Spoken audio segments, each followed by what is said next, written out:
When I was a little boy and I found myself struggling with something, I could always turn to my father for advice. It always seemed like he knew exactly what to say in tough times. His sage wisdom guided me through many challenges that a kid can face.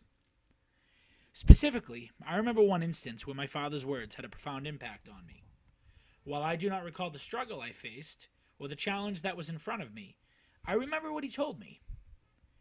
He told me a story.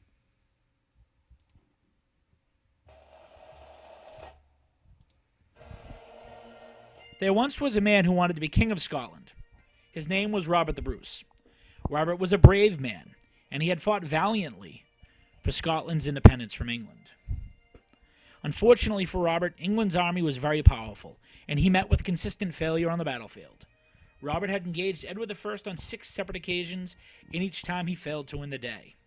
At the conclusion of the 6th battle, Robert found himself in exile. He was being hunted by the British and would surely face execution if caught. Robert sought refuge in a cage.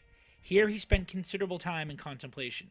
He doubted whether or not he could ever defeat such a formidable foe. Robert was losing hope. To add to his despair, a terrible rainstorm began to fall, and Robert found himself confined to his earthly cell. It was then that he noticed a glistening from above. A minuscule, solitary spider hung a strand of silk not far from Robert's view. Robert watched this amazing creature as it began to crawl up its webbing so that it might continue with its masterpiece. Each time, however, as the spider made its ascent, it slipped, falling back to the end of the thread. With poetic justice in mind, Robert noticed that the spider had made 6 separate attempts to reach the top of the thread. He spoke quietly to himself and said if the spider successfully reaches the top on its 7th attempt, that he too would try once more. He watched in anticipation as the little spider methodically made its 7th attempt at climbing that single piece of thread. Holding his breath, Robert was in awe of that little creature, not deterred by its previous failures. Finally, the spider reached its goal and made it to the top of the thread. It could then continue weaving its web. Robert, filled with excitement and pride, declared that he too would make another attempt at achieving Scottish independence. Robert amassed his troops for one more battle and met the English king on the fields of Bannockburn. It was at this battle that the Scottish-led forces routed those of Edward I. They sent the king, in a panic, fleeing back to England.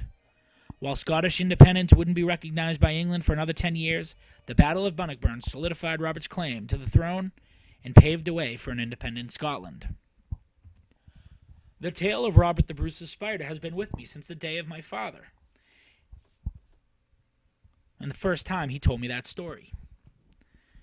Whenever I come across a task that seems impossible or that frustrates me and leads me towards thinking I'm not capable of success, I think of that little spider and the man who wanted to be king.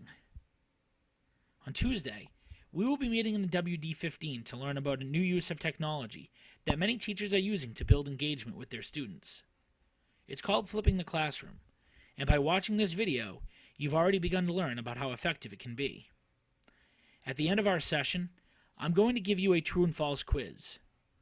Most people will take that quiz, but I will ask you to look closely at the end of each statement. If the statement is true, then you will see a period at its conclusion. If the statement is false, then the period will not be there. Those who haven't watched this video won't be in on our little secret.